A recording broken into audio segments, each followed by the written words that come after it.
All right, welcome YouTube, welcome Spotify, welcome anywhere you're catching this podcast, TPP podcast. This is season 2, the finale episode where we have, I guess, Faye, and it's also a holiday themed.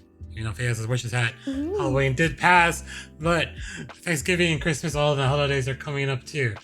But yes, congratulations, welcome. All right. So Faye, I know you've been introduced before, but give us the little 411 of who you are, where to find you, and everything. Yes. Jesus. Okay. Hello, friends. As you said, my name's Faye. I stream on Twitch a lot of horror games and puzzle games. So I'm sure he'll have a link to my Twitch somewhere, maybe. Oh, Possibly. yeah, I didn't actually think about that. Give me a And- second. No rush. Okay, there you go. Wait, the clip might play? Let's see. I think clip might play. Clip? Maybe? It's fine. It's fine. Don't worry about it. We don't need to give anyone a heart attack today. It's the same clip that keeps playing. It's the one where you make the puzzle and it's like, I was fooled. Because it's like a gigantic, you know what? Yeah. No, you have it set to pick most recent, don't you? Yeah, that was I the think most so. recent. I think that was the most recent clip from my channel. Yeah. But yeah, current schedule is Wednesday, Saturday night, and Sunday mornings for cozy streams. So if y'all would like to come say hi, I would love to see you. There you go. And it's Twitch TV, Twitch.tv almost. Oh, wait. That's why. Hold on. I keep forgetting to put the little underscore. One second. Underscore? Yeah, so I keep forgetting to put the underscore. Last time I did that, no clip played. We're going to watch that clip chat. One second. Oh no. All right. Please be something new clipped. Nope, it's going to be. No, no, Something new. All right. I can hope. Nope, same one. Dang it. There we go. No. The obelisk of knowledge. The obelisk of knowledge. Beyond which little light. Yep. What's the stones of affection? That doesn't look Oh, right. it's a giant cock. Yeah, giant. And it cuts off. The looker, and you're like, no. Okay. I was tricked. It's a good clip. Okay, I'll change the size. I watched that clip like 3 times this week so far. Because it keeps playing the recent one. I don't know. Alright, but yes, you find you there. Fine. Okay, so I you have find. so many better clips than that. I promise. Indeed, she does have good clip chat. Just saying. Alright, so you can find her there. I think the last time you were on here probably was when we started up in January. So I had them at least a good 10 months ago. Yeah, Yeah. that sounds possibly correct. Yeah. I was debating on during to the holiday, but then Halloween, man, just took it out of me. I was like, nah, I'll wait till the week after. And then I think Faye, you had a previous engagement, so I had to wait till the week after that. So, but it's fine. It made all sense. But all right, purpose. So I haven't talked to you in a bit. What have you been up to? What's been going on? It's been a very busy time for me. We've had a lot going on with family stuff, and so been kind of taking care of that a lot, and that's about it. Condolences. I know the details. I don't know if Faye, are you aware of the details? You should be aware, right? I don't think I know the details. Okay. I think it was a family member that passed her, right? Yeah. Okay, wait. Yeah. I do know about that. Yeah. Never mind. Yeah.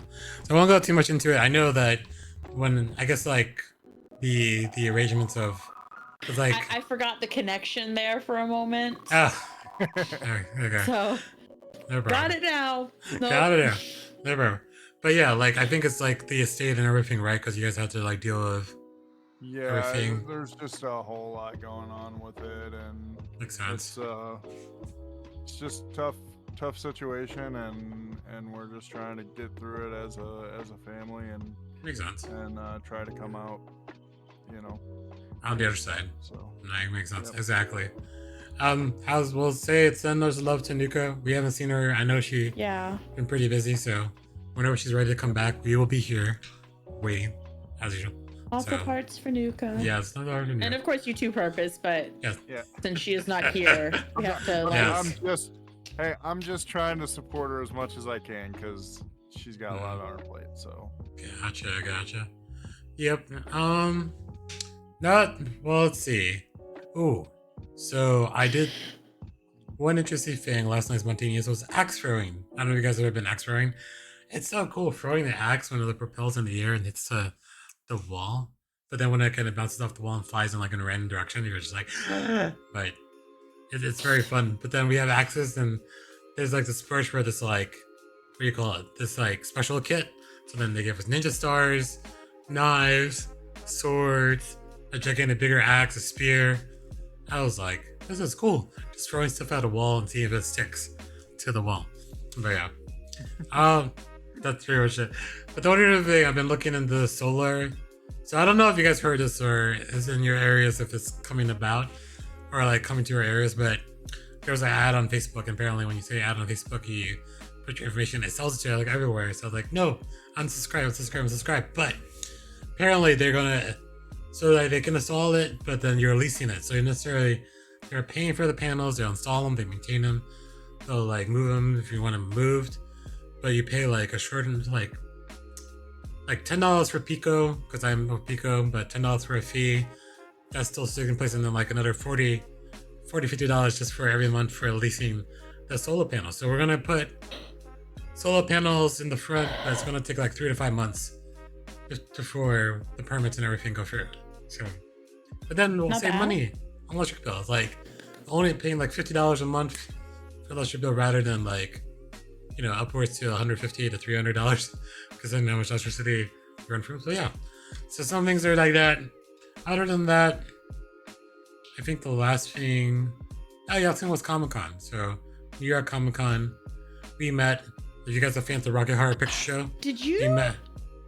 Oh, I'm so sorry. I just want to derail you for just a second here since Oh, you yeah, yeah, mentioned yeah. Comic-Con. Did you Yes. see the costume contest?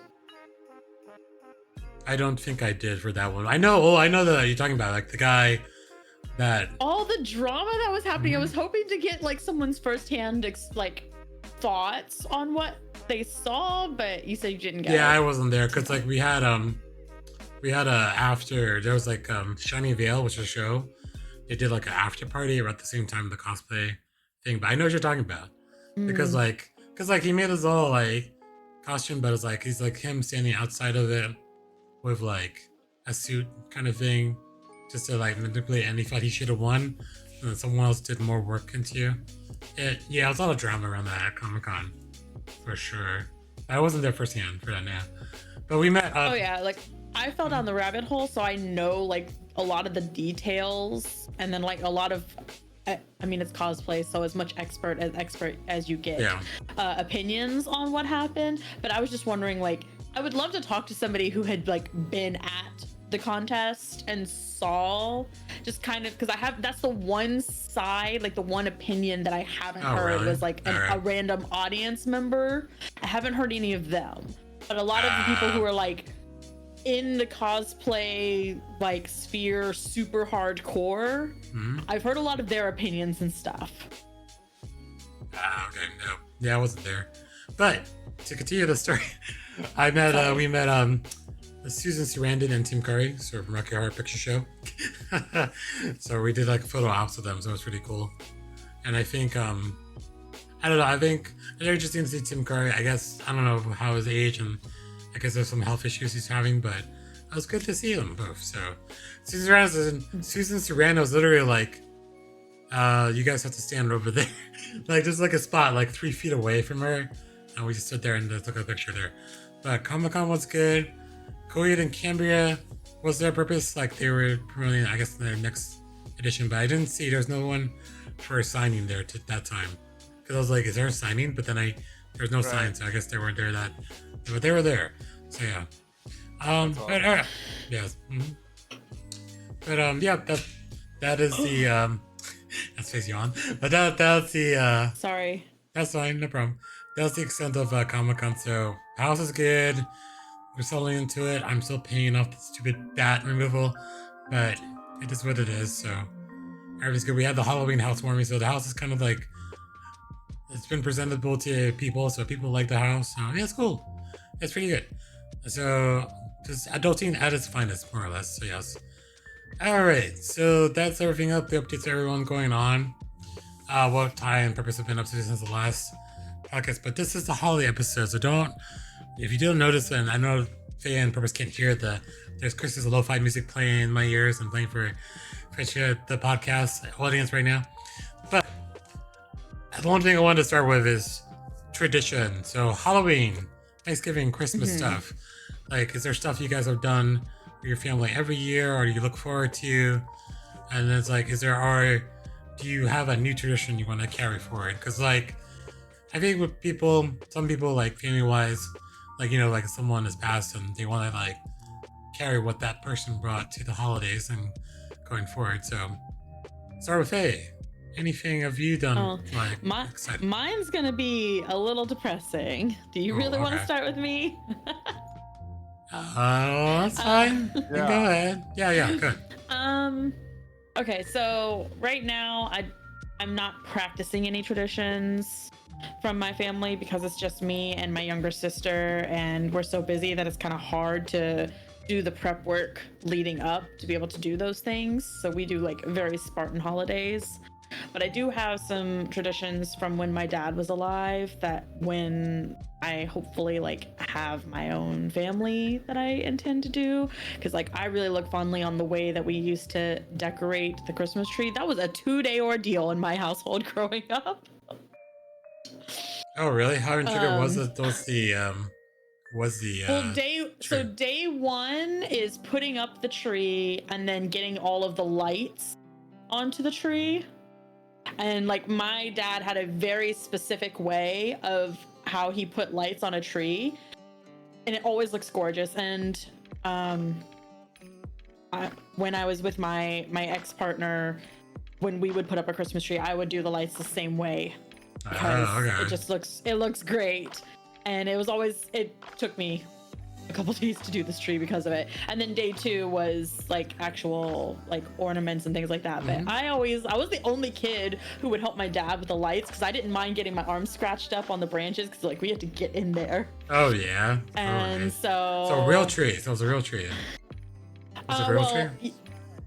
When I was a kid, it was real trees. I've done it on fake trees too. It looks just as good. Oh, it was good. Okay. Yeah. Yeah. So it'll be nice when I'm in a position again to start doing the Christmas tree like that. Nice. That's what I'm looking forward to. Nice. Purpose, anything tradition-wise for holidays? Anything you guys looking forward to that you guys do? So yeah, typically speaking, we'll do for Halloween we always do, trick-or-treating. We get all dressed up and stuff. I don't, but everybody else does. I'm not much into costumes, but everybody else in the family loves doing any cosplay, any costume, stuff like that. So any excuse to dress up, right? Yeah, exactly. Yeah.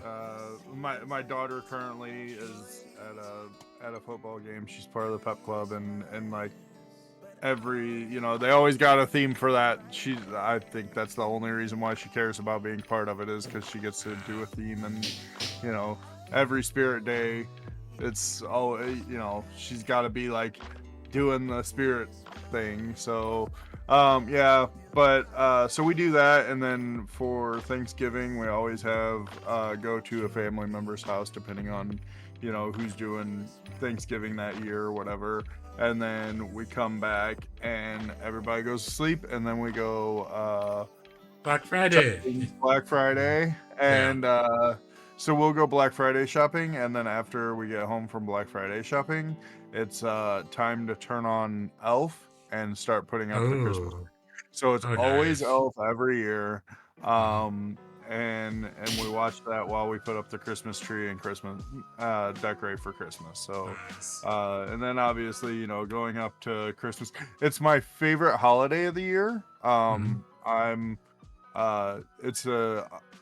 It's like a split house. Like there's like Halloween and then there's Christmas. Those are the two holidays in the house.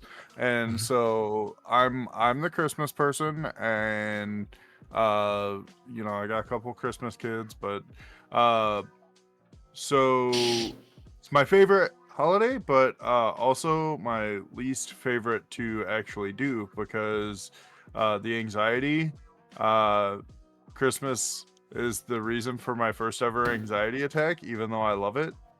Uh, just because there's so much going on that I True. just kind of, Yeah. I get overwhelmed, and I like one year I kind of had to just like, we're not going anywhere because I can't do this.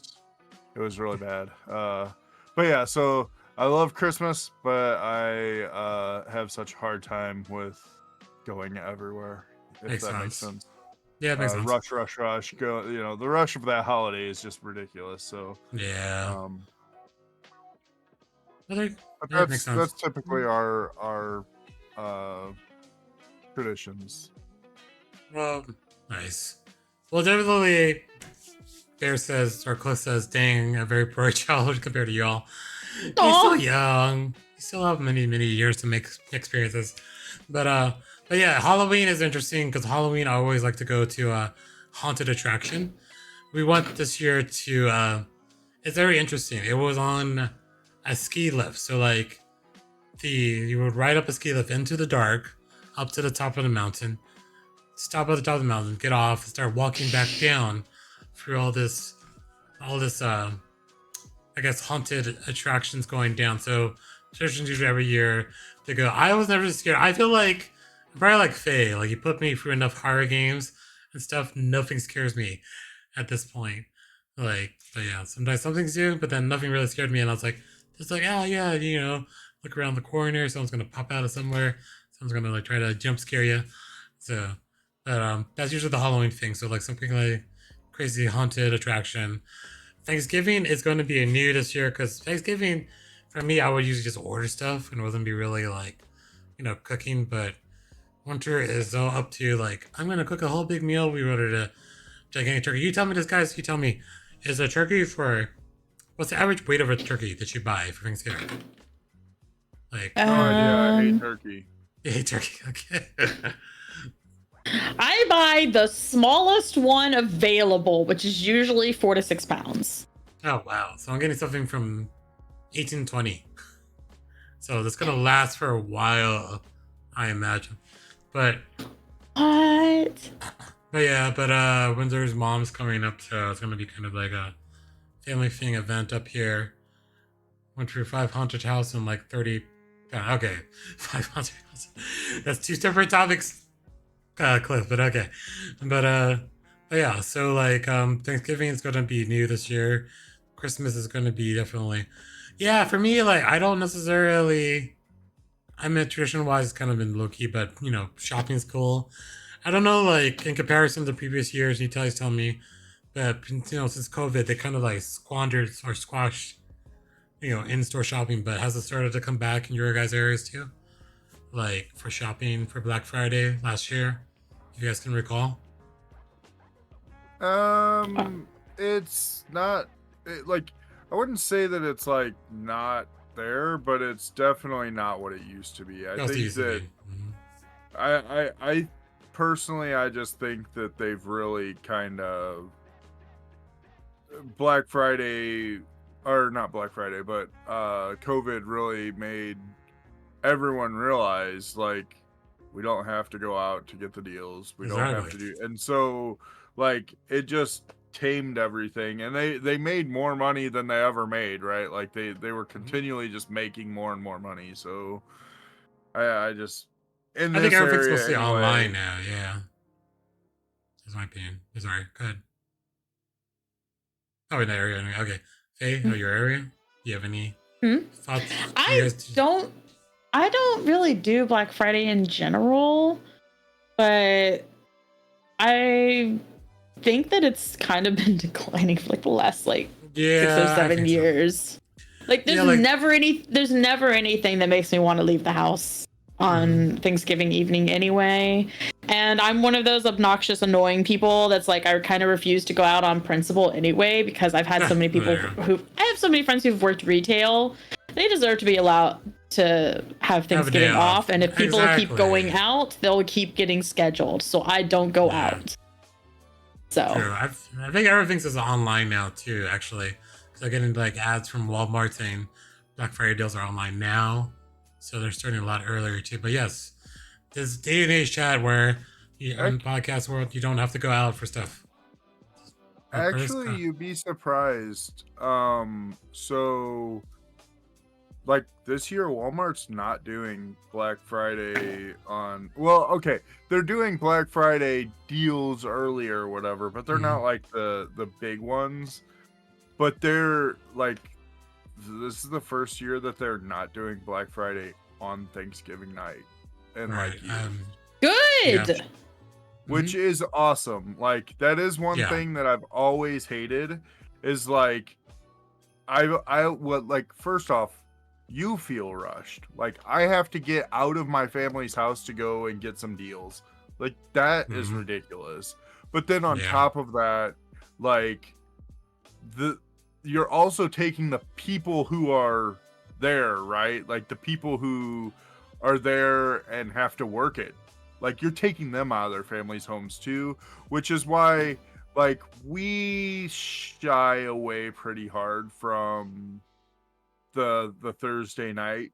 Like we don't tend to, unless there's just like something that's absolutely like a ridiculous thing, like that you're only gonna get on that night, then we might consider it. But like we're only getting that thing and we're not going any more than that, and like so it is it's tough. I mean, it's a tough place to be. Yeah, I think everything is still like I don't think anything I know near me is going to be open Thanksgiving night. Everything's going to be the next day because they just decided to just squash that entirely. But many years of retail I worked at that shift, and it's a terrible shift to work. So I'm glad that no one's going to do that anymore on Thanksgiving. But yeah, oh, Christmas we're doing one more. Christmas is in New York. It's gonna be very interesting. I'm trying to be frugal, and you say, "Why are you in New York? You're trying to be frugal." I already paid for the hotel, so we're just doing anything else out of pocket. It's going to be literally window shopping or walking around and exploring New York. So be there. I think the 23rd. So it's going to be like 2 days before, and then head back the next day. So yeah, fun stuff. All right, so that's the holiday traditions chat. So make sure if you have traditions or you're planning to do stuff, make sure you have those plans in motion because it's right around the corner. But yeah. All right. Sorry, I know that we've passed this, but I want to go back a little bit. Okay. I touched on the things going on with Nuka's family and you know the all that, but other things I've been doing because I have actually had other stuff going on. My oldest daughter and I we decided that it would be a good idea to kind of try and get the girls to like learn another language or do something to kind of supplement their education, help out a little bit more with that. And so my oldest daughter said that she wanted to learn Japanese with someone else, but no one else wanted to learn Japanese. So I've been working on Japanese for the past month or so. Nice. So if y'all need resources, hit me up. I have a ton of them, and most of them are completely free, but I will give you the best resources for learning Japanese. Really? See, we've only been using Duolingo as of yet. Nope. Don't use that for Japanese. It's horrible. The sentence structure is mostly wrong. I've looked into it. The sentence structure is almost always wrong. The just everything's awkward in it, and there's a lot of times where there's like nuance, and they don't explain any nuance in Duolingo. It's one of the worst apps for trying to learn. It really sucks because like I actually tend to, I think, agree with you a little bit on at least that like the way that they approach Japanese is like they start with like a couple of words that like are, you know, it's probably good to know this. And then the sentence structure, very little, but a little bit. And then they go from that to suddenly they're just like, oh, but now we want you to learn the hiragana. And like, you don't get to learn anything else with the language until you have down all of the hiragana. And I'm just like, well, I understand that. That's actually really, that part sounds correct. That is the way to do it. Like, it's like, I got through one entire section, and then like whenever I got into the next section, it was just like all hiragana. And I'm like, yeah, holy crap, like, wow. Like, I get it, but like, I would like to learn to, like, I don't know. I kind of feel like they could have let me learn to speak the language and not just expected me to learn all the rest of it right away. I do understand that you need to learn it. Like, don't get me wrong, but like it just, it's like, so here's an example. Like, so the rest of the family has been doing Spanish. And so Nuko will just be like, you know, I learned how to say this today. And I'm like, oh, well, that's awesome. I still don't know how to say anything. Like,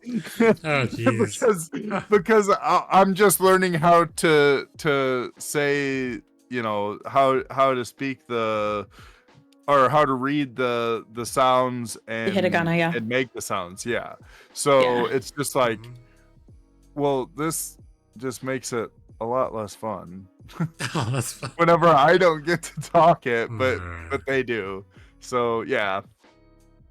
But yeah, anyway, that's where what another thing that I've been doing is working on learning Japanese. So yeah, totally. I've taken multiple classes like in college for Japanese, and then I've also done a lot of self-study. So while I do understand and appreciate the frustration of being stopped from learning the words to focus on the hiragana, having done specifically this language in multiple different ways, as annoying as it is, hands down, the best thing to do is to just learn the hiragana from the get-go. And a lot of people will try to make the argument for like, oh, well, like you could just do the romoji, but there are so many issues that arise when you're trying to learn the romoji. And honestly, hiragana is only one of the alphabets that they use, and it's the simplest one. And they do tend to use that one to facilitate you learning the other one. So like when you go to learn kanji, to be considered fluent, you need to know just on site, I think it's like 2,000 of them. Yeah. But they'll put above it in tiny text the hiragana, so that you understand, so that you'll learn the pronunciation. So if you don't have a very, very firm grasp of the hiragana, when you start having to learn kanji, which kind of are your nouns, it's like all of like the like concepts. I don't want to say noun though, but like anytime something's just a concept, it'll end up being a kanji. And if you can't read the hiragana, you're not going to be able to learn the kanji efficiently, especially because like you might have 4 different kanjis that all have the same reading, but they're different. But you might also have one kanji that gets read in different ways depending on how it's being used in the sentence. And they'll use the tiny hiragana text to kind of teach you how to look at it as you're learning that. Okay. Like, so I get its frustration when you're at the beginning and you don't know the things that you're going to be coming up on, why it seems so frustrating. But you wouldn't try to teach someone who speaks Japanese how to speak English without teaching them first the ABCs. Right. That's very true. So there's something in Kick Chats saying that, yes, he had a friend that lived in Japan. It's not an easy language. He was there for 2 years and it took him a good bit. But his girlfriend at the time was Japanese. That is very lucky. So, yeah. So like I said, I have a lot of resources that I am willing to share, that I found during my self-study stuff, and I actually need to restart. So honestly, just hearing that other people are doing it will probably get kind of kickstart me again. But there are a ton of apps that you can use that will help. I've got some PDFs that I'm willing to share. There are websites. There is a website that somebody made, and it's basically a textbook that this person wrote, like blog style, Wow. completely free. Personally, I don't like it on its own completely. I have like a textbook that I really like that I use them in conjunction, because sometimes the textbook that everyone uses, it's called Genki. Sometimes that one works better at explaining a concept, and sometimes the free online one that the guy made is better at explaining a concept. But if you, I mean, like I said, one's free, so there's no reason not to use it, and it's definitely good enough to get you started. So, but yeah, there's so much stuff. Yeah, and I think Hit me up after. If anybody in chat's wanting to learn Japanese, hit me up. Yep, there you go. I do think that you're right. Like I think that, so Duolingo, I think that the advantage that it has is it's very game like, and so it makes it kind of fun to learn it, which I think is good.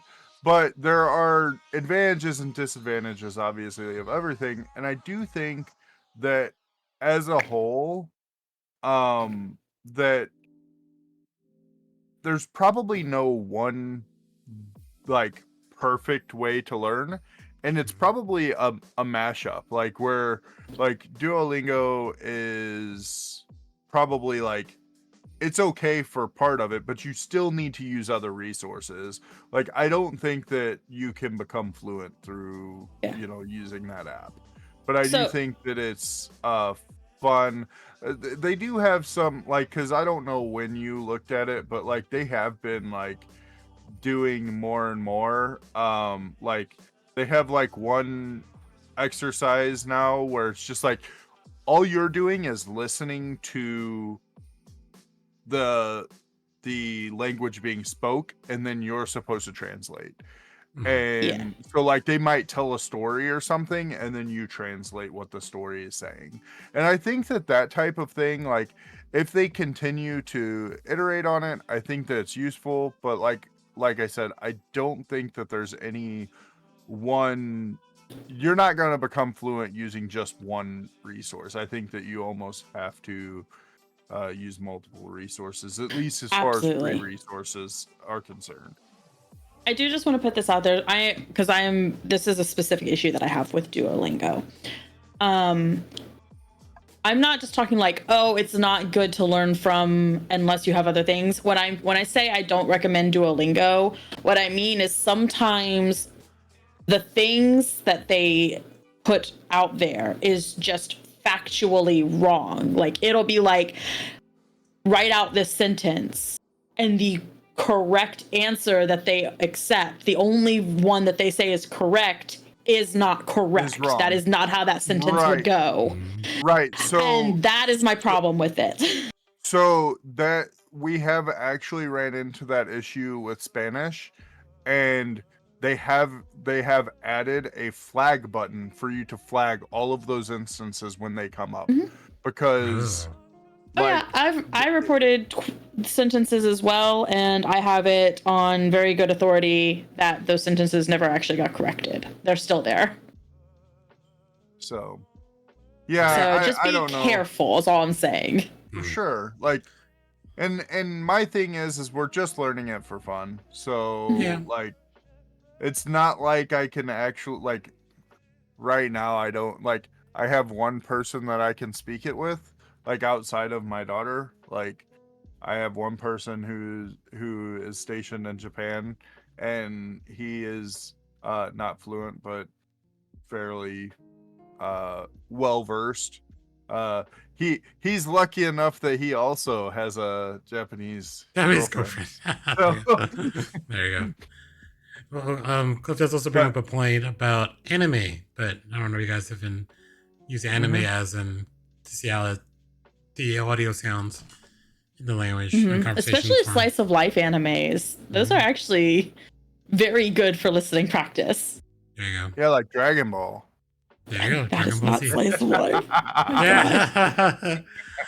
All right. Anybody else purpose you want to bring up? Or that's a good one. No, Yeah. that was it. That was just like I said, I just was thinking, I literally just was thinking what else have I done, because Gotcha. I didn't want to just be a bummer and just I be know, like, yeah. we had a loss in the family, so we've just been doing that. Like, Yeah. That makes sense. That's cool. That's very cool. All right, so moving to the next topic, the AMA question. It's actually for Faye. Faye, Oh dear. when are we Oh, going to no, have what? that cooking stream? Oh God. Paris, look. No, you're Fair as right. I am awful. I have owed you a cooking stream for over a year now. You have. It's been a while. Nope. I know. Life kept happening. Okay. I will try very hard to Alright. have it happen before the end of the year. There you go, chat. Easy enough, AMA. I'll teach y'all how to make omelette. Yeah, the Marcy. That's what I want to see. It's all the Japanese meal, right? I think so. Is that the Yeah, it's a stir fried rice wrapped in an omelet. Exactly. That also reminds me. I would definitely. Oh man, bucket list would be like to go to Japan. Sorry, this is Oh a yeah. random side topic for that. But that was my main question. So there we go. Easy enough. I want to get that shoot it in there to see what called out for where the cookie stream will occur. So yeah. But yeah, it's definitely all right, what's your AMA question? Oh, I just wanted to call out Faye. That's all. Yeah, I know that's all. Well, I've waited for an opportunity to call her out, and better when I can actually, she's right there, and then she'd be like, been called out. Oh no. So there you go. All right. So on the theme of holiday movies and going forward, movies are very much like prevalent in holiday themes. Like some examples have been like A Christmas Story, which is always played on Christmas over and over and over again, or Nightmare Before Christmas if you want the animated film. That actually kind of ties with Halloween, but also Christmas. Also Home Alone, which is also an epic Christmas one. But do you guys have any fave ones that you have to watch? I know Elf was brought up by purpose earlier to watch that as kick off the holidays. But is there a movie that gets you guys in the mood for the holidays that you guys partake and have to watch this season? I'll go first. I don't have one that's like get in the mood for, but I have one that I always have to watch the week of Christmas at some point. It's called The Life and Adventures of Santa Claus, but it specifically has to be the cartoon version. There's a claymation version made in like 1980 something. Don't watch that one. That one's nightmare fuel. That one is scary. So wait, is it on Santa Claus? Give us a little summary, not spoilerly. Summary, if you can. The movie starts when Santa Claus was a baby, and it ends when he's an old man and is Santa Claus. And I can't tell you anything else because everything else is a spoiler. Wait, so what is it one more time so I can note it if I have to look it up? The Life and Adventures of Santa Claus. Life and Adventures of Santa Claus. I will send you a picture. Send me a picture, not the one that. Yeah, I'll send you a picture in Discord later. But it has to be the cartoon version. Okay. Oh, it's good. Okay, so I haven't seen it. Purpose, have you seen that movie or no? I've never heard of this movie. So when I was a teenager, it would always come on TV, and then it randomly just stopped playing on cable anymore. And I got so upset. I went an entire year and didn't get to see it. I was so mad. I bought it on DVD. I need to see this every year around Christmas. I'm that serious about it. Nice. Last year we did a watch party. If anybody's interested, I will do a watch party of it again this year. Yeah, do it. Definitely. Let's see. There's one movie interesting enough. I don't know if it's brought up. I can't remember the name, but it was like a horror movie about Thanksgiving. I don't remember what it was, but literally, yeah, it was a horror movie. I don't remember the name though, because it was like a very. Please, while I look this up. Yeah, let me check this real quick if I can. Thanksgiving horror movie? It was a Thanksgiving horror movie. There's a horror movie just called Thanksgiving. Oh, that's the new one. That's the one's coming Oh. out. Oh yeah, it hasn't come out yet. Okay. Yeah. Is there one? I can't remember what it was called. It was like an earth. Yeah, but that was doesn't even. I can't remember. But I did not do the research. I know there was an older one. Let me see. Death Bear says it's called November. It's November. Let me see. November Thanksgiving. Came out in 2017. Does that sound about right? That sounds about right. Yeah. But maybe that was I remember like, it's like literally like the movie you not want to watch to get in the mood, but it's like Thanksgiving, but totally opposite the norm of that. So, but yes, the kids also want to see Thanksgiving, the new slasher movie that comes out, that new one called Thanksgiving, exactly. So I want to see that. You want to see that too? I didn't know it was a thing, but now I need to see it. Yes. Other than that, other things would be, I feel like my classic still Home Alone, because like Home Alone is just literally around the holidays, and Macaulay Culkin and the epic lines and Joe Pesci and everything that happens during that is a classic, I would think. But yeah, like, like in the standpoint of like stuff coming out, I feel like a lot of mainstream right now, Hollywood is going the opposite way for Halloween movies. They're doing like horror, like Krampus from last year, like just all different ones. They're like trying to put a spin on it. But I know Purpose is like horror movies. Is it Elf Purpose, or do you have any other movie or thing you guys are really into? Home Alone's playing in the other room right now. Kids are yeah. watching it. There's Elf, obviously. There's Die Hard. Can't have, Die Hard. Yes, exactly. Christmas without Die Hard.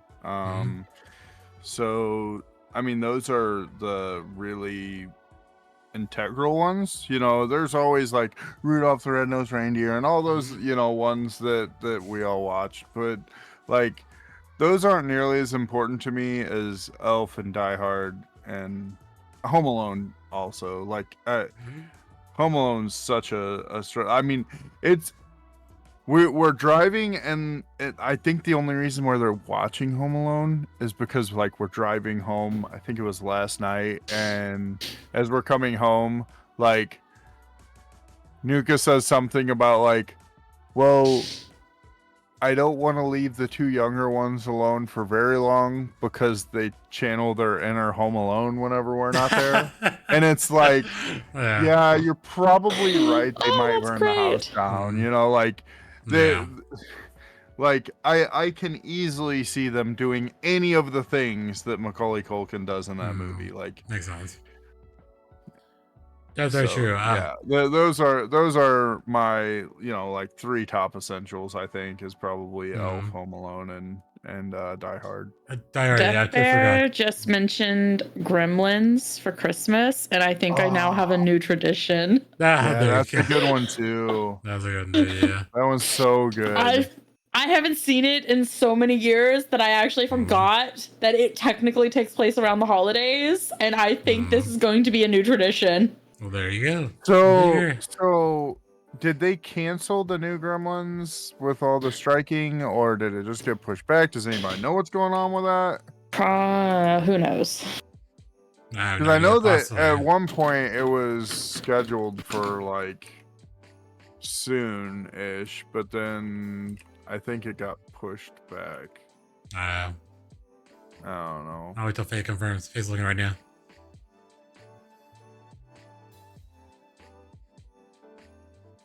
For a while, there was a Gremlins 4 that was... Oh, yeah.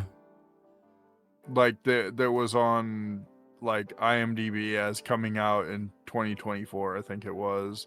But now it's not there anymore, which either means that it, like, was just a concept or it didn't get picked up or whatever. It could not be a thing, but... Possibly. You never know. That's true.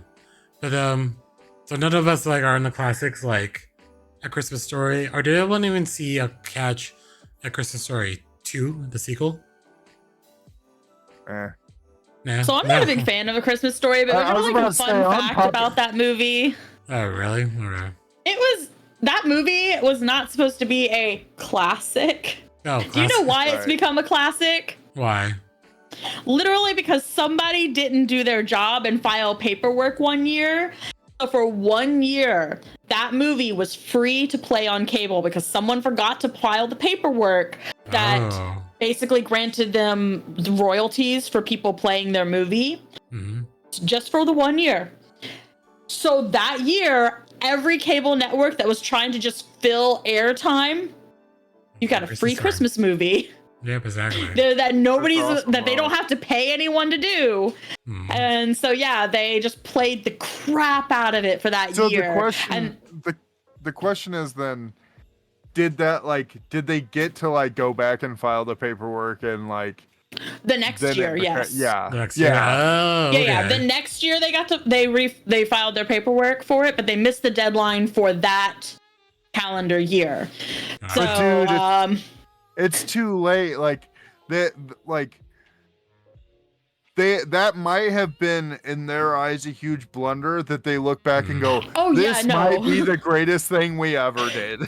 it was the best thing for that because nobody had heard of that movie. It was not very well received when it first came out. Very few people liked it. And then it just got played to hell Like, and back over and for over that again. 1 year. And then the next year, because you had to pay for it, places weren't playing it anymore because it's not a very good movie, being Right. subjective.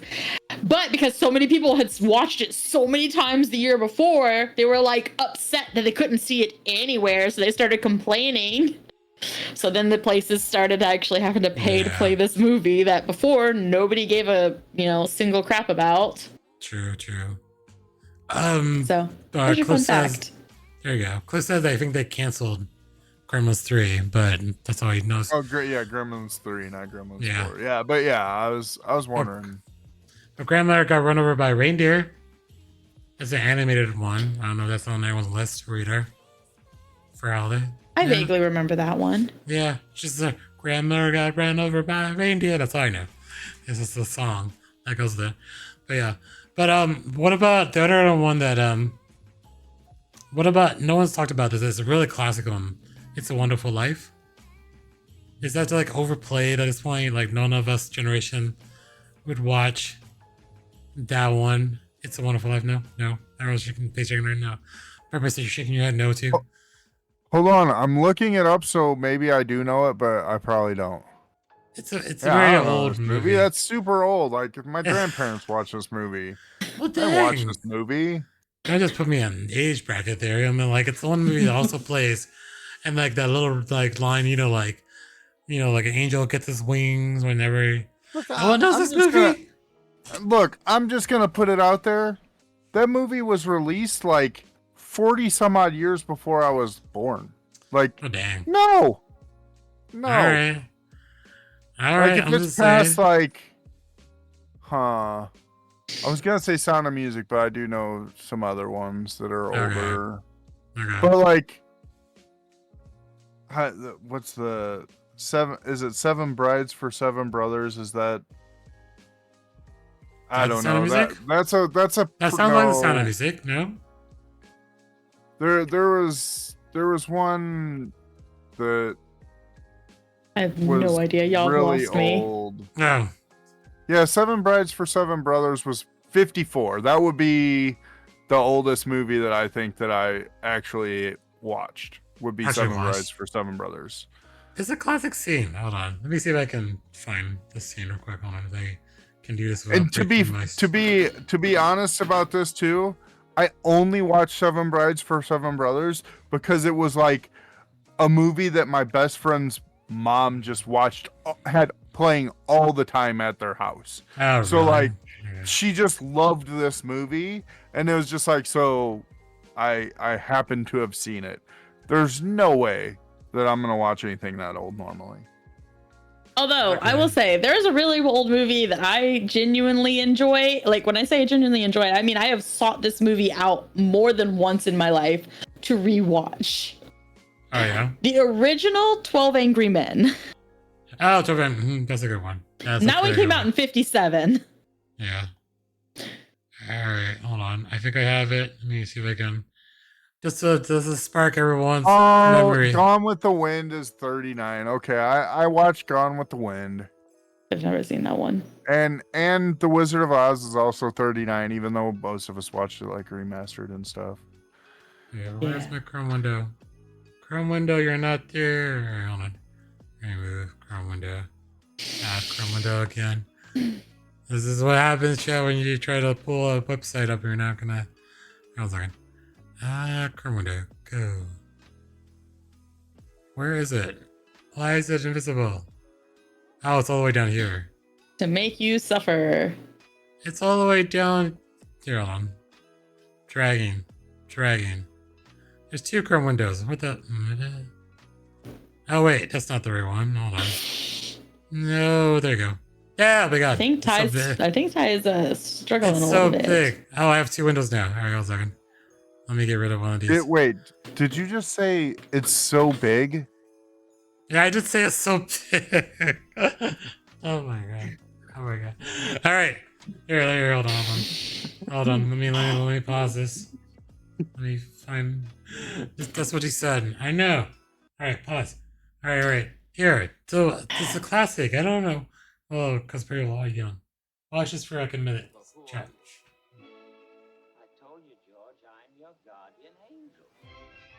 It's a very old movie, but Cary Grant is in it.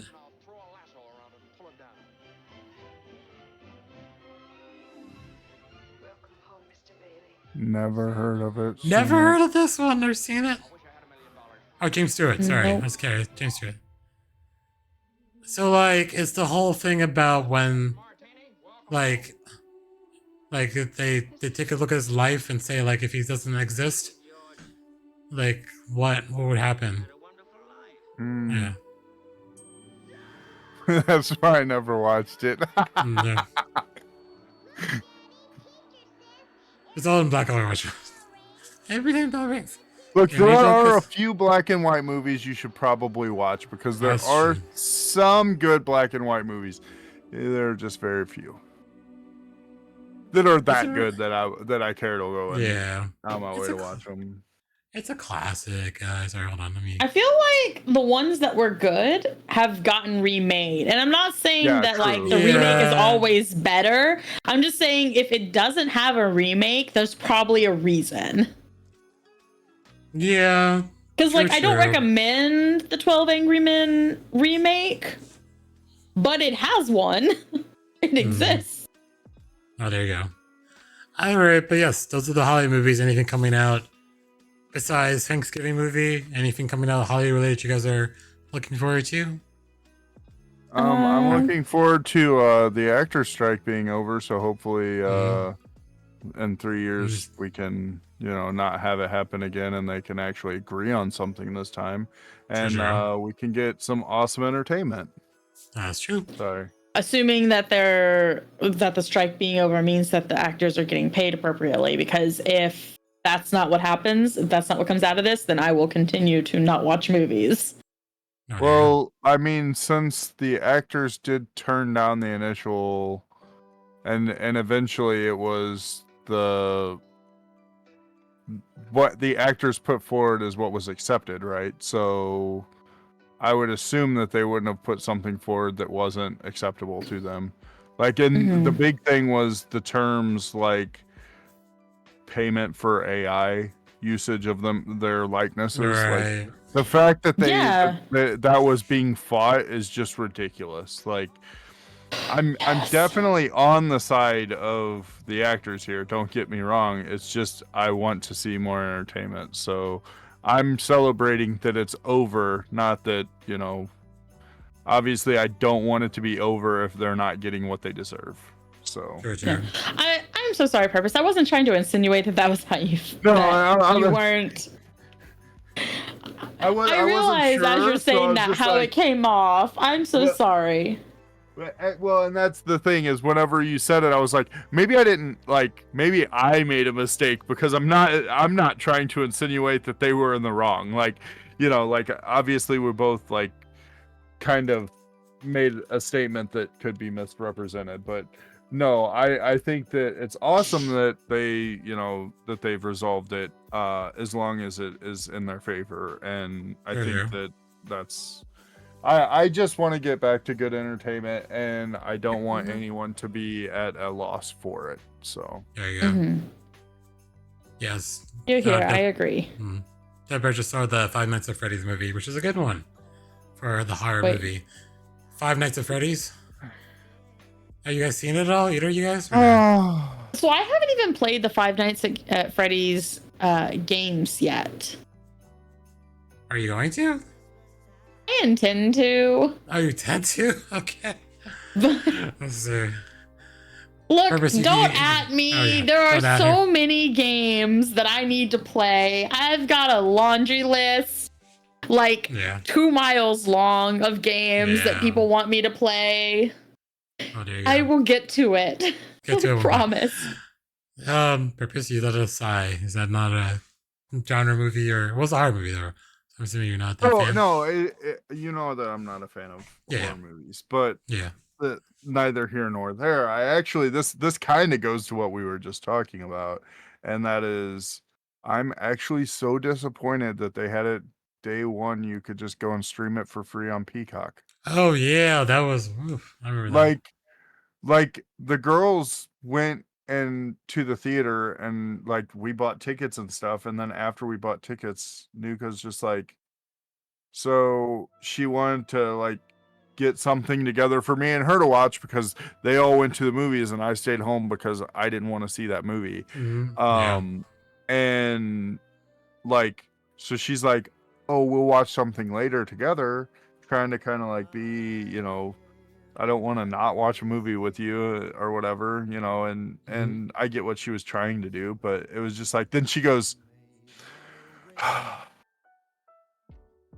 we didn't Yeah. have to pay for this movie because we pay for the streaming service. Yeah. And like, I am already fed up with that too, because I actually like going to the movies and I enjoy that. And the fact that they day one stream them on free, not on free services, but services that are, you can watch it without paying more, which Right. I understand. Like Disney tried like the whole pay for Mulan, pay for this or pay for that. Like they Yeah. did it a couple times and it just wasn't as successful. But like, just give us a couple weeks where it's exclusive in the theater, like, Makes or sense. something, because like I just don't like it. It demotivates me from going to the theater, and I don't think that there's any need for help demotivating people from going to the theater. Makes sense. Counterpoint though, if your priority is the experience, whether or not it's on a streaming service shouldn't matter. So it only matters, counterpoint, it only matters in small communities. Because in small communities, the only reason to go to that theater is for the experience. But if there's not, like in your small community, if there's too much incentives for people to not go, then they just won't go. And then that theater goes out of business. And theaters are going out of business across the nation for this exact reason. Like, so I understand what you're saying. I'm just saying, like,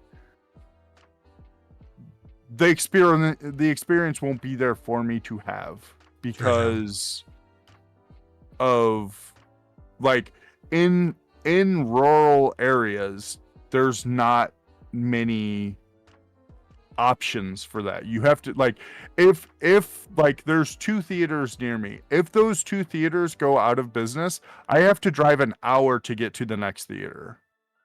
Like, that's the state that rural areas are in whenever it comes to movie watching experience. So to give incentives for people to not go to the movies is not a good thing for theaters, unless we only want those experiences to be in like urbanized, like super urban or areas, like not available to, the suburbs or whatever. So I have a counter thing, and then obviously this isn't a thing that would be something like you or I would be able to have any influence over, but I would say rather than saying, oh, it has to be exclusive to theaters, I think that these companies should stop charging theaters so much to play the films, because pretty much the entire ticket sales just goes to the companies that made the movies. Those don't go to the theaters. Theaters only make money off of concession stand or their concession sales for the most part. And because of that, people don't want to buy concessions food because it's expensive. Yeah. And people are like, I already spent $20 on the ticket, not thinking about the fact that the theater doesn't actually see any of that money. So, like, because of accessibility reasons, I'm always pro streaming, because, like, I did deaf studies because I was going to try to be an interpreter for a while, and part of our classes was actually like going and watching movies for hearing people to kind of not for hearing impaired people, to try to see like what the struggles they would have is. And it is so difficult to find movies playing in the theaters at a time that's reasonable. They get like noon on a Wednesday and things like that. So for accessibility purposes, I would say let them do the streaming, and then just like, because it's not exclusive to the theaters, the production companies should not be charging the theaters as much. And if the theaters can drop the ticket prices, it makes it a lot more incentive for people to go out for that experience. Because a lot of the reason why people are like, I don't want to pay $20 for the tickets when I could stream it for free. Well, if the ticket's only $8, then that experience suddenly is so much easier to just go to. Yeah, like I see what you're saying. I think that there are good points there. I also think that there are points that are missing there. I totally understand what you're saying. I just think, like, in that event, like, I get that you're saying basically that hearing impaired are left out of the theater experience almost entirely because of the accessibility issues. We could still do exactly what Disney tried to do. It cost them no money to put that out there for streaming and let them pay for it. But because it's being put on as a free thing, not as something that's being paid for. Now, you say that, you know, they could drop ticket prices and things like that, and there is some amount of truth to that, but the other counterpoint is, you know, cost of making a movie is not cheap. And if we, like, a lot of their sales still do come from the box office. And so if we kill their box office, then it takes away incentive for them to make movies. You know, like, or large scale movies, you know. So yeah, that makes sense. we just went over how we think that, you know, actors should be getting paid, and then we're saying that we should pay less for the movie. Like, it's fighting. Like, basically all we're saying is that the companies that are making the movies need to make less money. And I just don't know entirely if that's 100% the problem here, if that makes sense. I'm not saying that it's not a problem, because I do think that some of the, you know, some of the CEOs and stuff probably make more money than they should, but they also incur all of the risk. Like, if they make a movie that is just like dog shit awful on box office, then they put, you know, $42 million into a movie, and then they make $4 million because it wasn't that great. You know what I'm saying? Like, if they have all the risk. They can lose their ass in it. You know, so it's hard.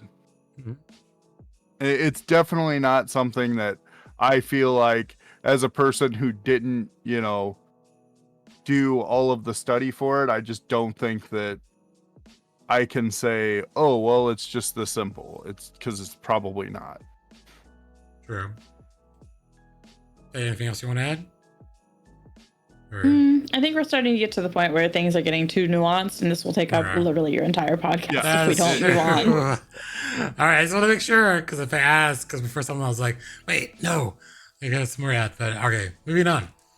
So the AMA. So Faye, Oh you don't dear. have to ask anything. No one does the homework purpose. When you get the purpose, he's like, "I didn't do the homework either." So I didn't do the homework. yeah, see, there you go.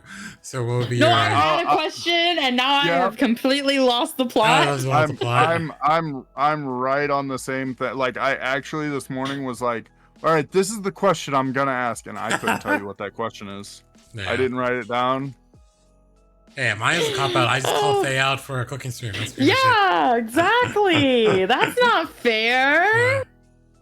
It's You also- didn't even include purpose in it. It was just me getting called out. Yeah, that's true. Well, True. it does say the thing is though, our Ask Me Anythings are always you can address anyone on the panel. You don't have Yeah. to address Mhm. everyone. That's true. I was not informed of this rule. I thought it was a for everyone assignment. Chat, I'm being bullied. No, it's not. No. Wait, hold on. I have a sound for this. 1 second.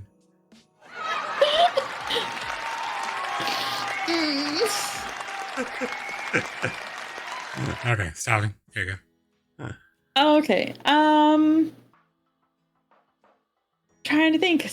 I had it was a holiday themed one too. Like I was feeling so Holiday? proud of Oh, myself. wow. I was so ready for this. I know, right? Mm-hmm. Oh, I'm glad we're on the most same page here. memorable holiday well, I guess memory. I was gonna say event, but it's not always gonna be an event. Like Right. thing that you've experienced that was the most memorable from holidays. Oh. Trying to think. Does he have anything? I'm trying to think. Does there have anything? So anything from the holidays, I would go with. I mean, I have a lot of them, but I'll go with a real easy one. I was 6 years old, and it was Christmas morning, and we opened up all of our gifts, and my dad came out with like went over to the tree and he's like, what's this, kind of thing, and then like pulled out a little piece of paper that was inside the tree and was just like read off like some like riddle, and it was like, oh, I lost a gift, and like it was from Santa. I lost a gift, I think that I might have left it, and then something like in a place that's very cold or something like that, Oh, like a like riddle. little Ah. clues Yeah. to like point you. And it was like, so we like go and we're like looking around, and I'm like looking in the refrigerator, and finally like, what about the freezer? And sure enough, in the freezer there's like a note in the freezer, and it's like, what about this place? Like maybe I left it here. And like we were just like, it was kind of like a little scavenger hunt within our house, like trying to figure out, maybe it's in the dryer, and it's like you just run back and forth, and like the whole time we're running back and forth, like the gift ends up under the tree somehow, right? And like That's a good one. and so like we get back, and it's like so weird because I don't ever remember anyone not being with us, and it's just under the tree. So I'm Wow. like, how did this happen? Nice. And then we open it up, and it was an original NES system, and Ooh. I was Yeah. pretty stoked for that. So I'm jealous. yeah, that would be mine. It was like it was a present to all the kids, and got an original NES, and like it's like, well, that came out in like 86 or whatever, and you're talking like 1991, dude. Let me just point it out, 1991, people still loved it. Like, Yes. in fact, it was still like the hottest Yeah. gift of the Christmas, just so There you go. like, so yeah, I mean, it was still played my 64 in the early 2000s. right, like I had an NES. It's still somewhere in my closet in my mom's house, probably. It's somewhere, the original one, where you had to blow in the cartridges for many years. And then to get it to the work. rest and then the rest of the day it was just like me waiting on my brother to like be like, oh yeah, it's your turn, and then he hands me the controller because he lost his man, and then it's like, we're playing Mario, and he's like, dude, I saw a video like or whatever, like I somebody at school told me about, if you jump down this hole right here, then there's a secret. And I jumped down the hole because I'm a stupid kid, and there goes my life. It's my brother's turn. It's like, how many times do you have to fall for that one? Quite a few. Or you must have just did it wrong. So It's classic. I probably did that a couple times, but yeah, it was super cool, and like 2 years later or whatever, it was a Super Nintendo under the Christmas tree, but they didn't ever do anything as cool as that. Okay, Nice. I take that back. They Oh. did 1 year. They had Christmas gifts were showing up, and we had gotten really good at, like, there was a rule at the house: no picking up, no shaking, you don't touch those, because they didn't want us to figure out what anything was. So we had gotten so good at just looking at it and being like, that one is yours and it's this. And like, so my parents were like, what do we do? So they started putting the gifts inside of boxes and then wrapping them. And then they didn't, instead they put reindeer names on them. This is to this reindeer. This is to that reindeer. And still yet, if you ask my mom and my dad about it, they'll be like, we don't have any idea how you guys figured out which reindeer you were. Like, you guys knew which reindeer you were, and you weren't allowed to touch the gifts, and we had them in boxes.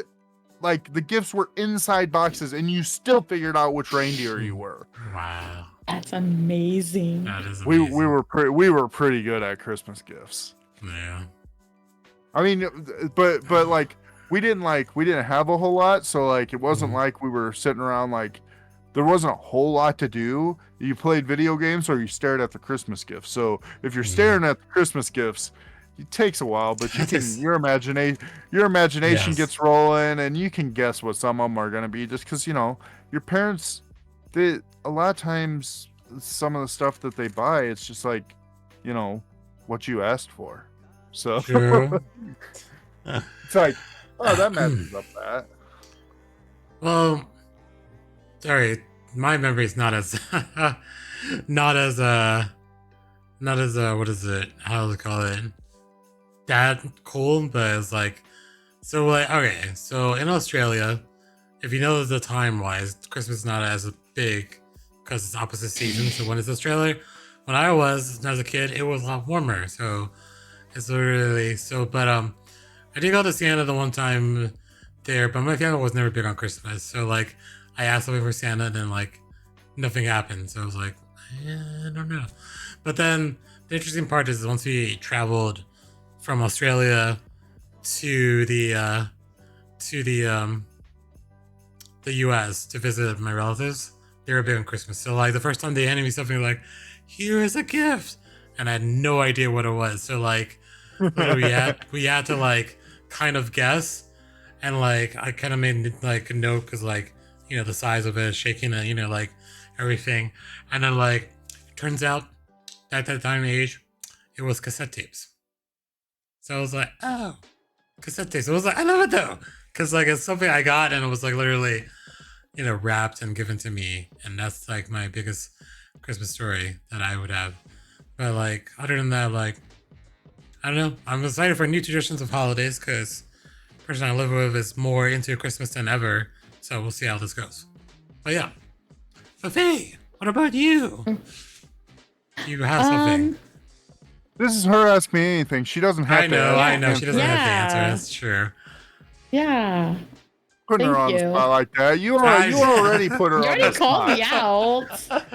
All right, you're fine. Well, we come to the part of the Jeez, gotta podcast. gotta defend her. Jeez. There you go. We come to the podcast where it's the purpose segment. So, purpose. What have you been up to in the gaming world, or what is keeping your time busy besides learning Japanese? Oh man, the gaming world. I'll be right back. So Okay. it wasn't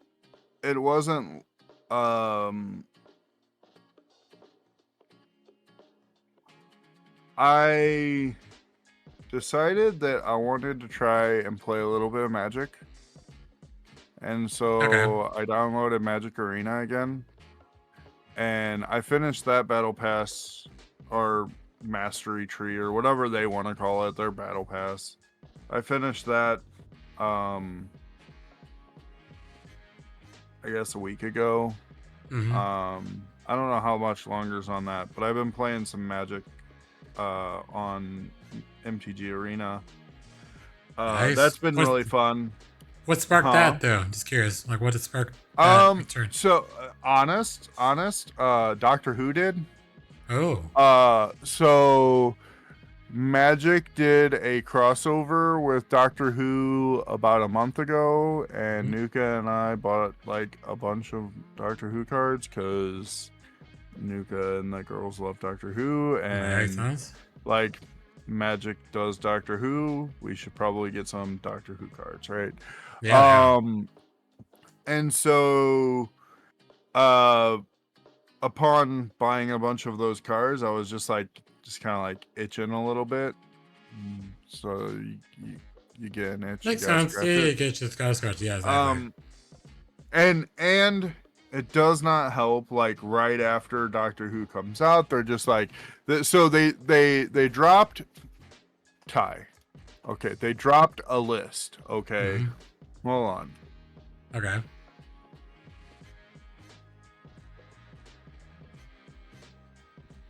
So they dropped a list that they had like a mini con type thing that they put on every year, Magic Con or whatever they call it. And at the con, they were like, "Oh, we're just gonna take this time to just announce a couple things we have coming up," you know, and it was like, okay, we hadn't like in general, we don't really know what's going on more than like a couple months in advance whenever it comes to Magic in most cases. But they've been doing what they call the Universes Beyond sets for a while now, where they'll do like a small set that has like Doctor Who or whatever. They did like Warhammer 40K. They've done a few different ones, right? So Doctor Who was a big one. Lord of the Rings was another big one that was a huge hit. And with Doctor Who, like I said, had to buy some of the cards. Nuka was super excited for it, so we got her the deck that had the 10th, I think it was the 9th, 10th, and 11th. No, the 10th, 11th, 11th, and 12th, maybe. Yeah. But yeah, it's a combination of like some of the newer doctors. Yeah. And so she was quite excited for that. And then they released this thing where they're just like, so these are the sets that we have coming. And they're like, on November 17th, we're gonna have a set that's something to do with Ixalan. I forget that. Lost Caverns of Ixalan is the name of the set. But in that one, it's gonna be a partial Universes Beyond set. We're gonna have Jurassic Park cards in it, so you'll be able to get some Jurassic Park cards. And I'm like, Jurassic Park, I like me some dinosaurs, right? And then like then they're like, and then we're also the next set that we're gonna do a set that's not actually a Universes Beyond, but it is a crossover set. It's called Murders at Karvlov Manor. Okay. Hi, Faye. Oh, are you Faye, muted, I think Faye? you're muted. You're muted. Muted. Faye. Oops. I was There you saying go. bye to Death Bear. I was So gonna they're heading out. Yep. So they go Karvlov Manor. That's actually a crossover with Clue. So they're doing like a Magic the Oh. Gathering Clue set. Nice. And like the whole theme is like certain planeswalkers or main characters are taking the places of your, General Custard and all those. Yeah. Professor Plum. Then they're like, then they go, and the set after that we're gonna do, and like, again, we've never known more than like 4 sets out maybe, and they're just like, we're gonna do this and this, and then they're like, we're gonna do Outlaws of Thunder Junction, and it's gonna be a Wild West set where we're gonna bring back some villains, and we're gonna bring back some of your like these guys, and it's gonna be like set in the Wild West. And then we're gonna do Bloomborough, and it's gonna be an anthropomorphic animals, and they're gonna be like, it's all like, you might have a mouse, and he's like a hero mouse, and all this stuff, and it's like, okay. And then Duskmorn, it's a horror set where it's all based on like horror type movies and stuff, and I'm like, okay, this sounds pretty cool. They're doing some cool stuff. And then they go, okay, but past that, we're also gonna do a full Universes Beyond for the game franchise Fallout. And it's just like, Nuka just goes, mother trucker. Like, because we just spent like a few $100s on Doctor Who cards, and she just goes, I have to spend so much more on Fallout cards. Like, so much more. She's like, when's this come out? And I'm like, in March. And she's like, I hope we get a big tax return this year. And I'm like, oh my gosh, like, and she's just like, so, and then they're like, and then they go, and then in July we're gonna do Universes Beyond Assassin's Creed, and it's like, oh well, that's really cool. And then they kind of take a break off where they're like, and then we're doing tennis and ultimate and volleyball and wrestling, which all of those code names. That's what they've always done, like code names, and like, so they kind of like talk about the code names a little bit, and then they're like, Universes Beyond in the future that we can't say when they're coming out, but they are coming. We have Final Fantasy, and I'm like, no, not okay. And then like a week, like a couple weeks afterwards, they're like, also, by the way, this little franchise decided that they wanted to work with us too, so look forward to your Captain America cards from the Marvel set. And it's no, I got out of Magic for a reason, and you just keep doing this, and now I have to buy these cards because I love Magic, and I love Marvel, and I love Final Fantasy, and we love Fallout, and there's all this stuff, and I'm just like, oh my gosh. So anyways, that's where Magic came back in from, is all that, and that's now cool. It's just like, but aside from that, Diablo 4 Season 2, been playing some of that. A friend of mine just got out of surgery recently. Had so he initially had colon cancer, and he got that all taken care of. Post colon cancer, they found a tumor, non-cancerous tumor on his brain, like on his head, pushing his brain. And so he just got done getting surgery done for that, and he's doing well. Has some memory issues currently, but the doctors say that should go away within a few months. It's just a result of the procedures and stuff. So he's doing well. Been playing that with him whenever he's on, I get on, so that he's got somebody to play with, and it's something that we've always done together. So been playing some Diablo 4 Season 2. And then I finished my battle pass on Hearthstone for Battlegrounds, not for the normal game, because I don't care about that shit, just the Battlegrounds. And And then finally, we end off with Genshin, which is the originator of this segment. Hey, if segment. you know. I think Faye remembers. She was like last Yep, time. I Yeah. remember the Genshin thing. So this hasn't changed. They just released 4.2, so 4.0 and 4.1. It's been around a few months since 4.0 came out. New area Fontaine. I 100%ed all of Fontaine. I 100%ed all of 4.1's content.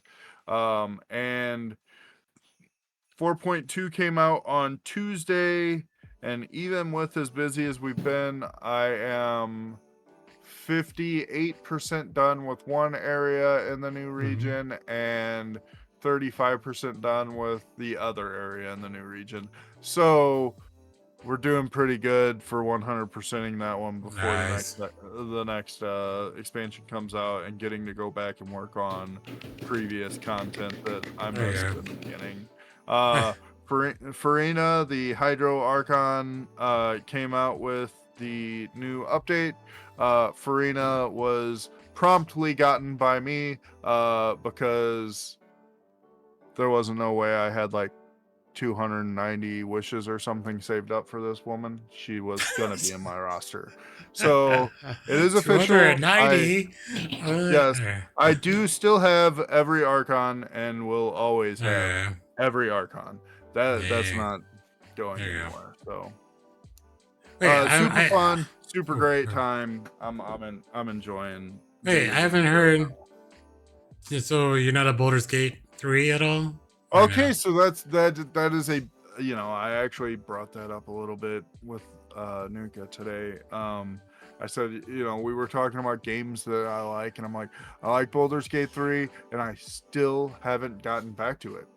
Like, there's just so much other stuff going on, and it's partially my fault that I'm not like quote making time, right? Because like I'm playing so many of the games that have battle passes, and it's like I finished D4's battle pass, I finished Magic Arena's battle pass, I finished the battle pass for Hearthstone's Battlegrounds.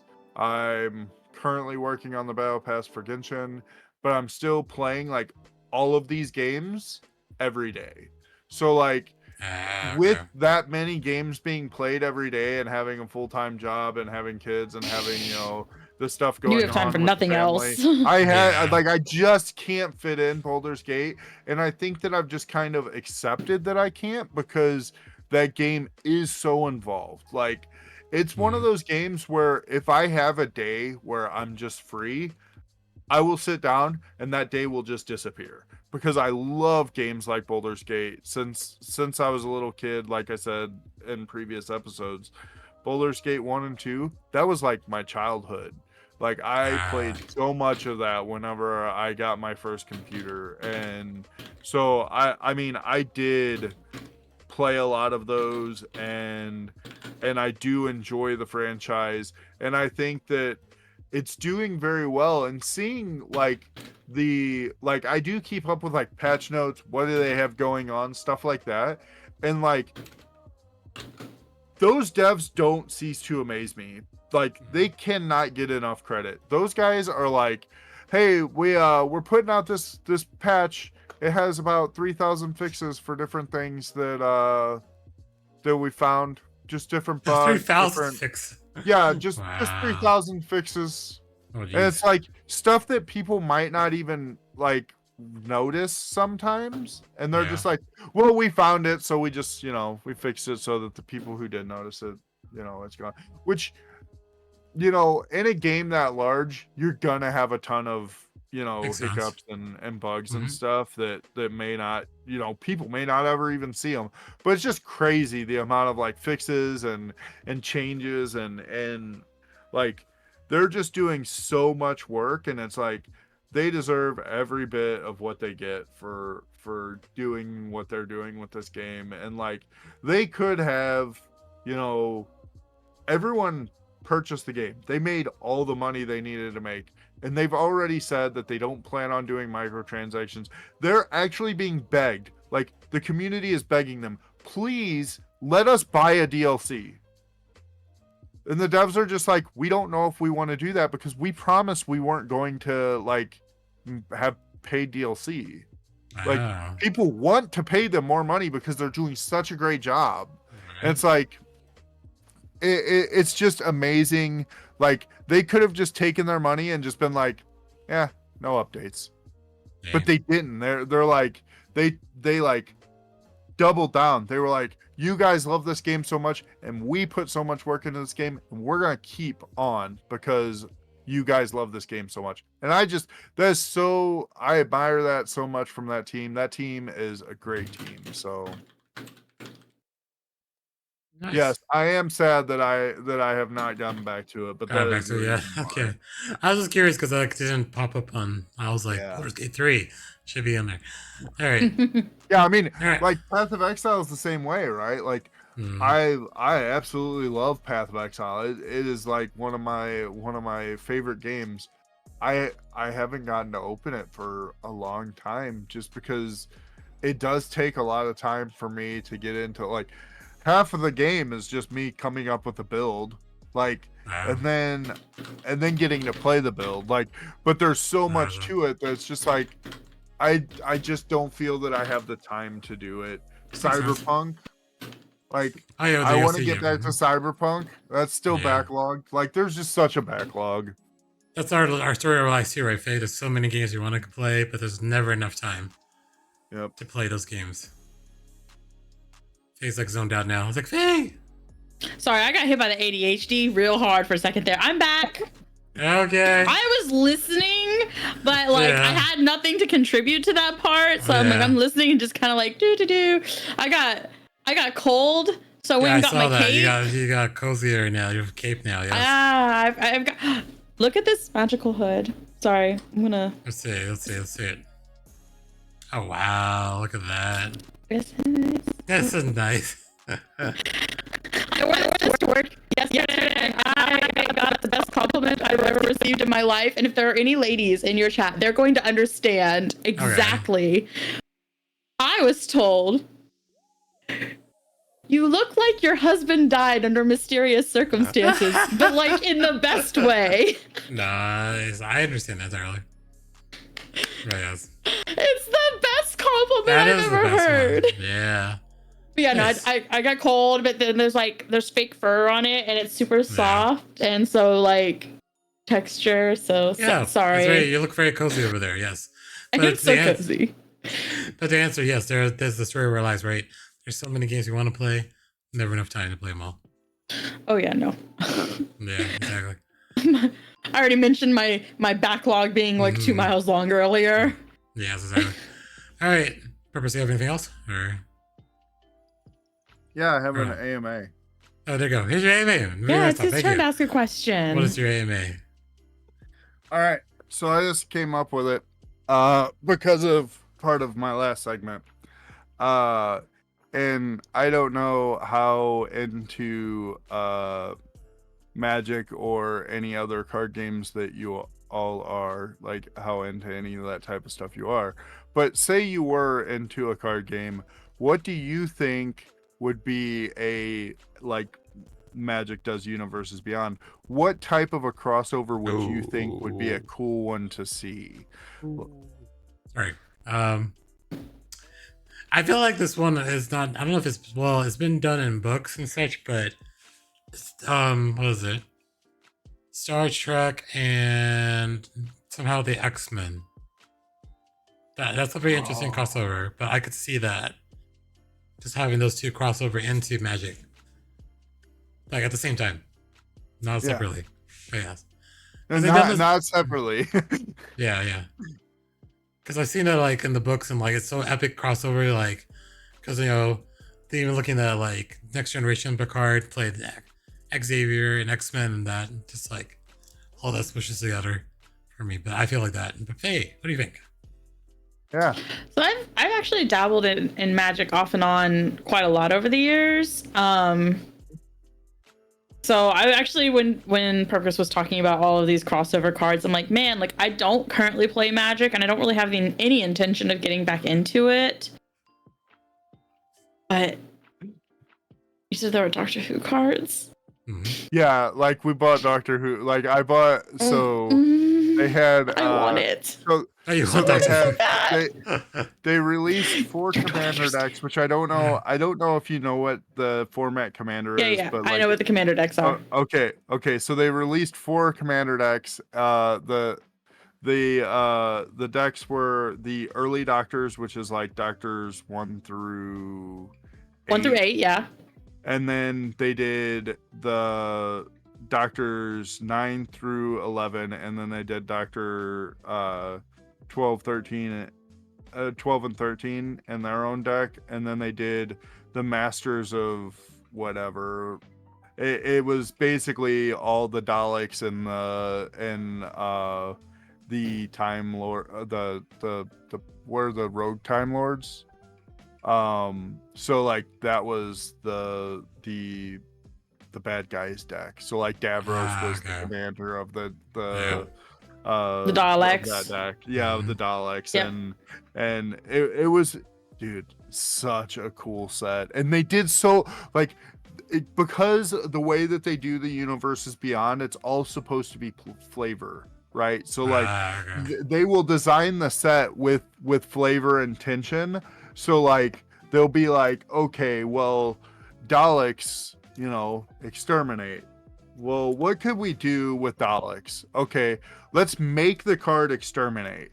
And what does so they'll go and they'll be like, well, what does exterminate do? You know, and then you're like, oh, well, that's clearly exterminates just like a black sorcery that destroys a creature and its controller loses some life.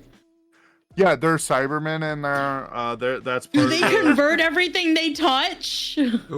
I believe that there's a certain Cyberman card that allows you to a shard.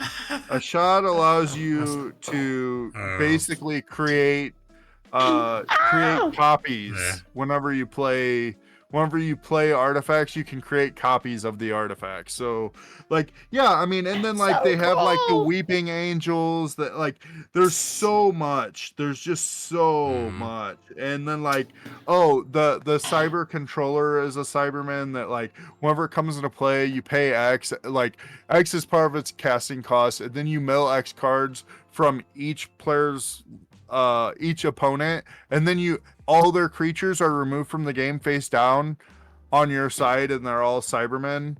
And then like, so I mean, yeah, I mean, it's the flavor is like, I don't care about Doctor Who, but like I know so much more about Doctor Who than I've ever known, because I don't care about that. But like whenever they put it into a Magic set, and I know that Nuka's interested in it, it's like it incentivizes me to be interested in it a little bit. And then I like go out of my way, because I'm like, I'll be like, but like I don't understand, you know, like. Well, it blends two things, and then that gives y'all something you can do together. Because she'll like playing the card game because it's Doctor Who, and you'll like playing it because it's Magic, and then you both get to interface with something that the other one really likes. Yeah, and like to me, it was just like reading some of them. I was just like, but I don't understand, like, why is this Rasalian the war president? He's a Time Lord. I thought that only the Doctors were Time Lords, and then I find out, oh no, the Masters are Time. There's like a whole rogue, like a whole bunch of rogue Time Lords. That's like a race. Right, I had no clue, but now I know that, because it was just like it incentivized me to go out and kind of, you know, figure out. Like I asked my oldest daughter again. Also, I was like, oh well, like I know about Daleks, but what is Skaro? Like there's a card, Cult of Skaro. I don't understand. Like it's a Dalek. And then so that incentivizes me to go back and go, okay, well, what is the Cult of Skaro? Why is this a thing? And like just get to the lore behind it, because it just interests me. Like it's on my card. I want to know more about it. So I thought it was super cool. And then whenever they're just like, oh yeah, and now we're gonna do it with all these other things you love. So yeah. Nice. So I was doing Faye, you still want a Doctor Who. That's the best one. There's nothing a top Doctor Who crossover in Magic. I mean, probably not. Ah, there you go. There you go. You're like, well, the thing is, they already made mine, okay? Yeah. Yes.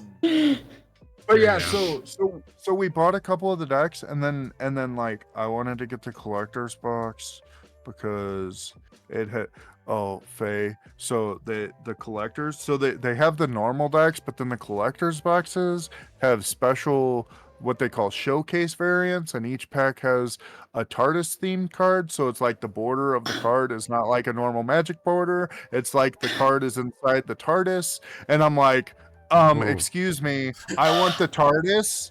That is the TARDIS. So we did get a TARDIS, which is so sick, by the way. To have Nuka's just like, that goes in my deck. Like, you don't get the TARDIS. You can have this shitty ass version of the TARDIS that was already in my deck. I get the TARDIS. Oh, nice. I need pictures of all of Yes, you these need because I some cannot pictures. afford to go buy these, but I want them so bad. I was like, Anybody want to give me an early birthday present? Oh, there you go. Nuka goes, so how much does the collector's box cost? And I go, okay, so you just bear with me. Okay. There's 12 packs in a box, and it costs $250. And she goes, what? I'm like, Ooh. but like, it's not just like, you know, That's why I said I can't afford it because I know that. the packs aren't like a normal pack. Like a pack has like upwards of like there's 14 or 15 cards in it, and like each pack has in that particular set has an average of like 9 or 10 rare cards, variant cards, foil, alternate foil. Like they're like they just do so many different variants on it, but oh my gosh, it's so sick. Sorry, Faye, I didn't mean to do that to you. Faye's like, oh no, I want this now. So I want it so bad, but I can't afford it. Please send me pictures. There you go. Oh, we can get you pictures. There you go. Okay. Makes me feel All a right. little better. The worst part is, so we buy all this stuff, you know, and then we got super busy with all the other stuff going on, and so we haven't even gotten to play with them yet. I just leave them all up, and I just sit and shuffle them and look at them and be like, I want to play this so bad, but we don't have time. If you have any duplicates, I'll take them off your hand. If Faye's doing this chat, she's putting her fingers I was together. I was so excited because like Nuka's like, I said I want the surge foil of a specific card, and she goes, what card? And I said, well, it's a sorcery, it's called Wibbly Wobbly Timey Wimey. and she goes, wait a minute, they made a Wibbly Wobbly Timey Wimey card. I said, yeah, so it's 1 blue and 1 for a sorcery, and it has a new keyword called time travel, which allows you to adjust any suspended cards, the time counters on anything with a time counter. You can remove those counters or add counters as you want, and then you get to draw a card. But I said, but that's not why I like the card. I said, I like the card because the flavor text says people assume time is a strict progression of cause to effect. But actually, from a non-linear, non-subjective viewpoint, it's more like a big ball of wibbly wobbly, timey wimey stuff. Yes. And I just go, dude, it says all of the stuff that I like from your little thing that comes from the thing. There you go. Oh man, this is gonna go up forever. So Anyways, I'll let that go. That episode that quote comes from is the Weeping Angels episode. There you go, listeners. The Weeping Angel episode. All right, which is one of the best episodes. I have heard that it is one of the best episodes. It's for anyone who's not so not like exactly. You don't have to be into Doctor Who. You don't have to be watch that well episode. versed in like all of the Yeah. Doctor Who lore to be able to appreciate that episode. Yes, exactly. All right, I know it's gonna go on a while, but we're on almost 1:45, so we're gonna. There's one topic I put out there, and I'm not sure because Purpose wasn't here, but he is here. But I still want to kind of go into it. Is the holiday video game? Because I don't know.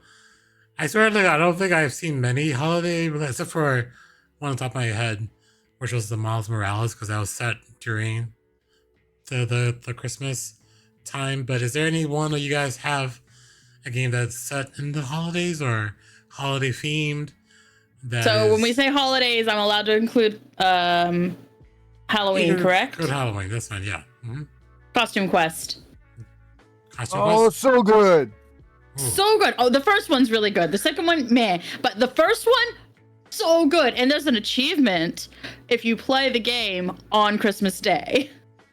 What? There's an achievement. Yeah. I don't remember what it's called. Costume Quest is the game. Okay.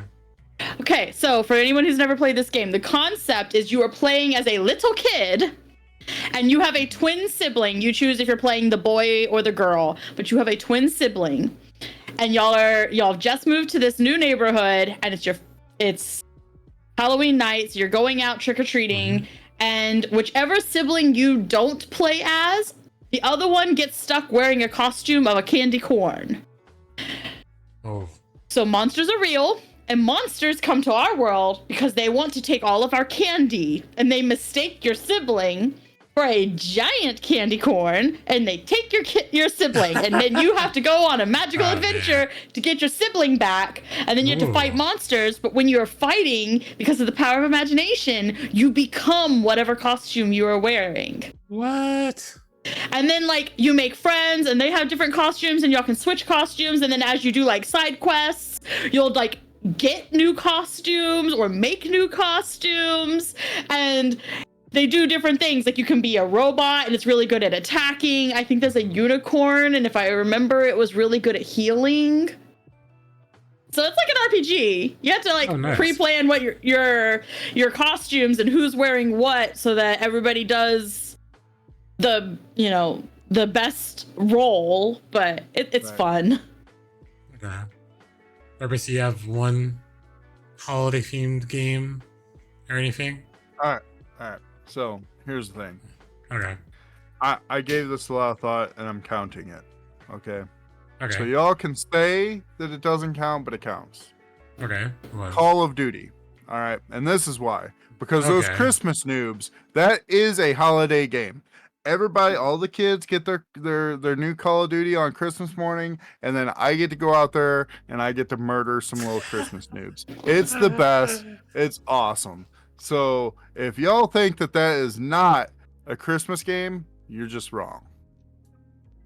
No, I agree. I mean, that makes perfectly sense to me. Because all the people get it on Christmas, and yes, you can just murder everyone playing.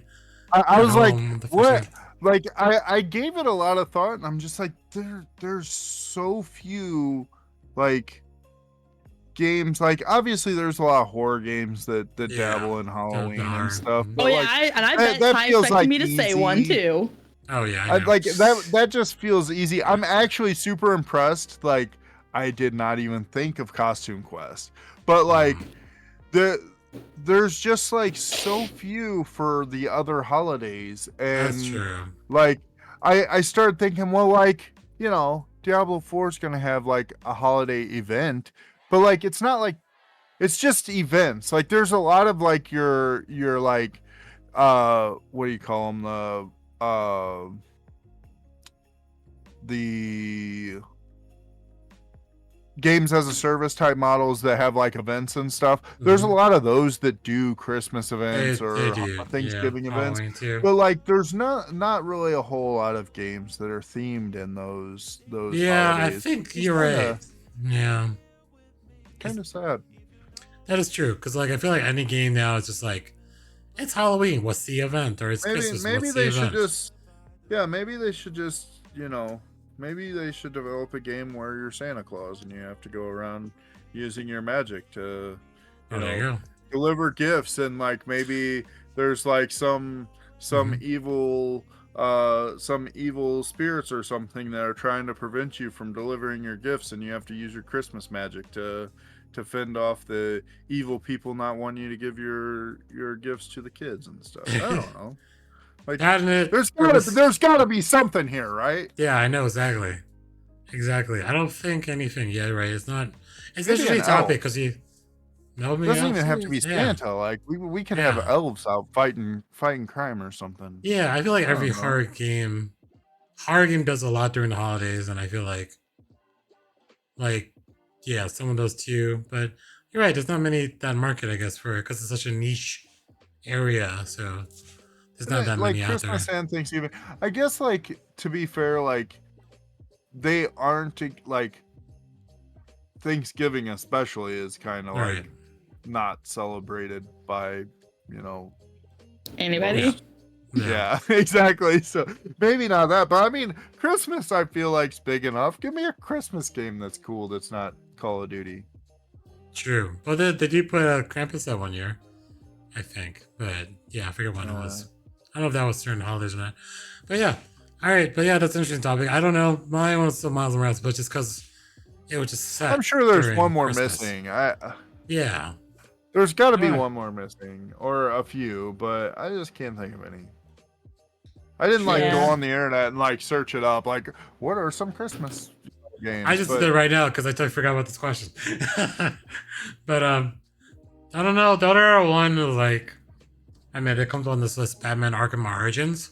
But I that's mean, only- I have a Christmas horror game that I have been saving for like 6 months because it came out at a weird time.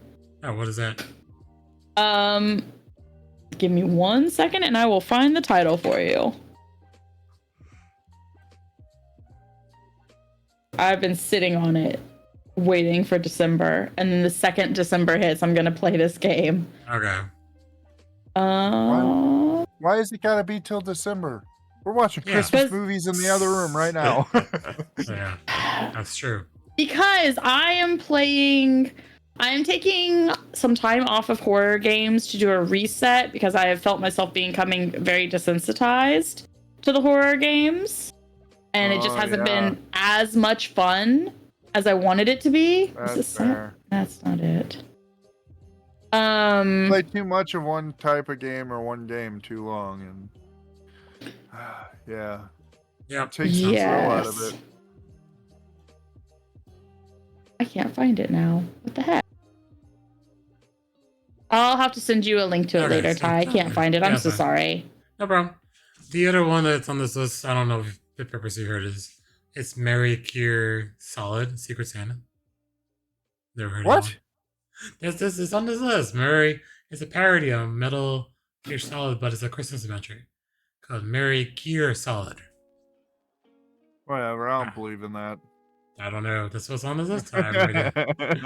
Oh yeah, let me search real quick and see. That said, though, have you gotten a chance, Ty, to play the Metal Gear collection that they just released? There's like the first few Metal Gear. No, I games. have not. Did you? 'Cause you played the originals, right? I don't think I remember ever. Oh, okay. Yeah. I Maybe. wasn't sure. I for some reason Yeah. I thought that I remembered you playing them, like saying that you had played them. But I think I played Maybe like not. one, but then not as Dude, like. look, I've- Metal Gear 1 is so good. If that was a Yeah. Christmas game, I'd play it every year. Yeah. Oh, there you go. There you go. All It's not a right. Christmas game. Yeah, it's not Christmas game, but still, it's a holiday game. All right, so wrap this up. So where do we find Faye? On Twitch, Wednesday night, Saturday night, and Sunday mornings. Okay, so twitch.tv/almost_famous. I keep forgetting the underscore every time I do a show. We're not gonna watch that clip again. Faye's already embarrassed with that clip. You Very can always similar. just choose a different clip. Yeah, I know I can just different. That's true.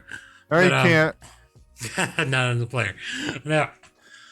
But yeah, so all right, so this is the season finale. So we're gonna take a break, be back in January, because the holidays just get busy. So I don't want to put pencil purpose into something like around Thanksgiving or around Christmas because they all end on the same week.